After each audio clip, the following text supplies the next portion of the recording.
3 of them are in the Synoptic Gospels, which are the first books of the Christian Bible. And 1 is in the Gospel of Thomas, which is part of a set of Gospels that are not in the Bible, but were uncovered in the last century, that many scholars believe are more accurately reflecting of the original versions of the parables.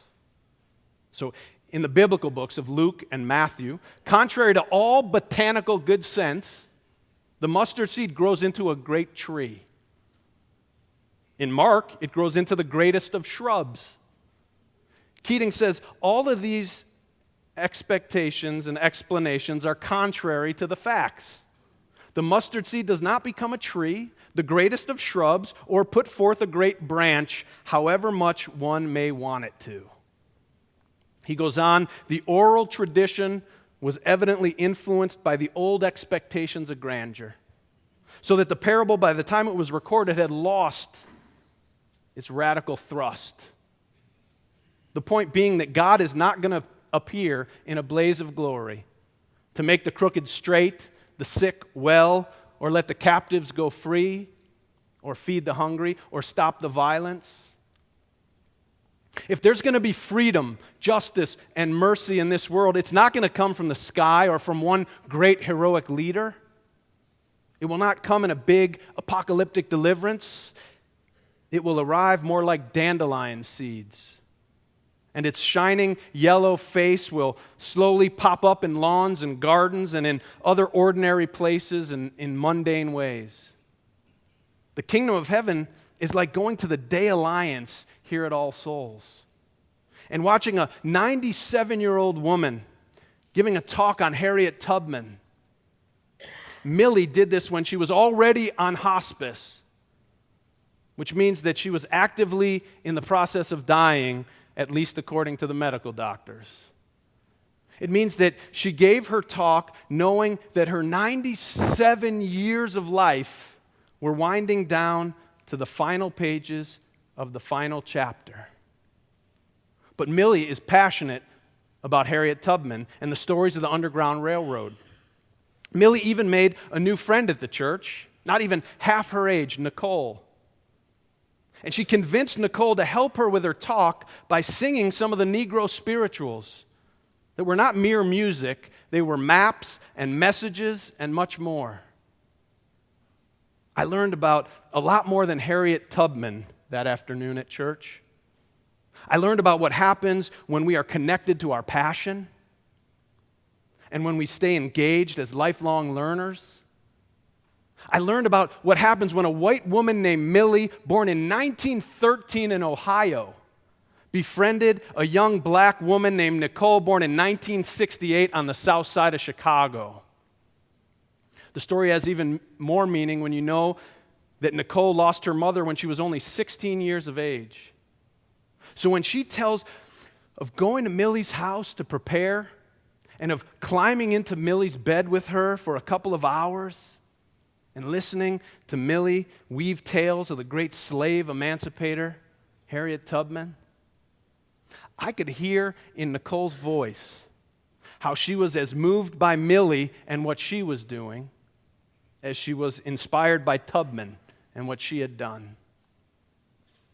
That's how the kingdom is built, in the queen-size bed of a queen-like woman who, despite having only the possibility of days or weeks to live, still wants to make new friends and share her passion, and who, while on hospice, often had more vim and vigor than most people half her age that I know. I'll tell you how to stay alive if you're old. Stay engaged in church. Continue to learn and to teach and to make new friends. The kingdom of heaven is built in church kitchens over the hum and clanking of a commercial dishwasher. When a teenager who's working with an adult on cleanup after a pancake breakfast asks, "Did you ever do anything really bad? I mean, so bad that you would have done anything in the world to take it back?"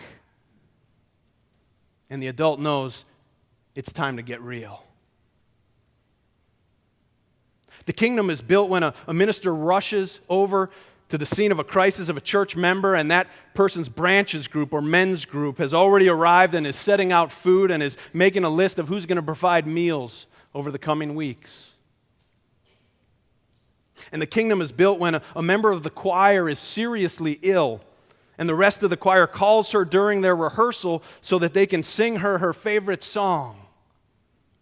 And even over the small speaker of a telephone, that song never sounded so good. It happens in the Sunday school when a man who works all week in his profession with figures and diagrams suddenly discovers his true vocation because he feels his heart expanding whenever he's helping teach children about values and life. The kingdom of heaven is built through a million everyday things by millions of everyday people. It's one of the reasons I love the story of God being born as a rosy-cheeked Jewish baby to a carpenter's wife on a bed of straw in the boondocks of ancient Palestine. Whether you believe he's God or not is not the most important point. The most important point of the story is to realize that God does not come in a blaze of glory. God comes in the everyday encounters between everyday people through a mother's love push and in the feces and urine of a manger. The story reminds us that the divine does not descend on golden wings. The divine enters through the most common people in the most ordinary ways imaginable. In the funk of life. Not someday when it all gets better. No, God enters in the midst of the stink and the stench and the blood and the pain and the grief and the confusion and the messiness and the surgeries and the waiting in the waiting rooms and all of those places. Are you hearing what I'm saying? Stop waiting. The Buddha said, pay attention to each moment because in each moment is the gate to enlightenment. But whether you discover it in the pages of the Bible or the Dharmapada or the latest bestseller by Deepak Chopra, the same principle applies. Now is the time, and you are the one we've been waiting for. When is the time? You know, that would be outstanding if this were a Presbyterian congregation in Scotland.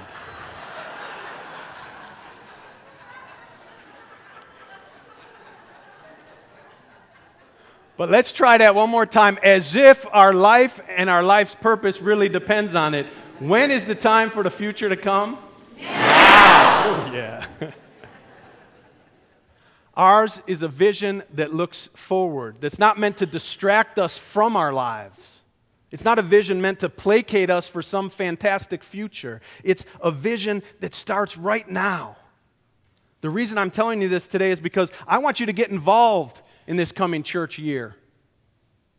I want you to take some classes or join a choir or help out in the Sunday school or become an active part of building this community of hope, this church of all souls. Why today? Because today we have an activities fair where you can learn all about the classes and things that are going on. And next week, learn about how you can volunteer to feed the homeless and help out in the schools and do some of the great work that we're going to be doing this year. And I don't want you to miss out. I want you to be a part of it. I want you to help us. This is how we build the kingdom of heaven here on earth. It's like a mustard seed that a farmer plants in his field. It begins small and it spreads fast. And before you know it, it's taken over the place. Remind me one more time, when does it begin?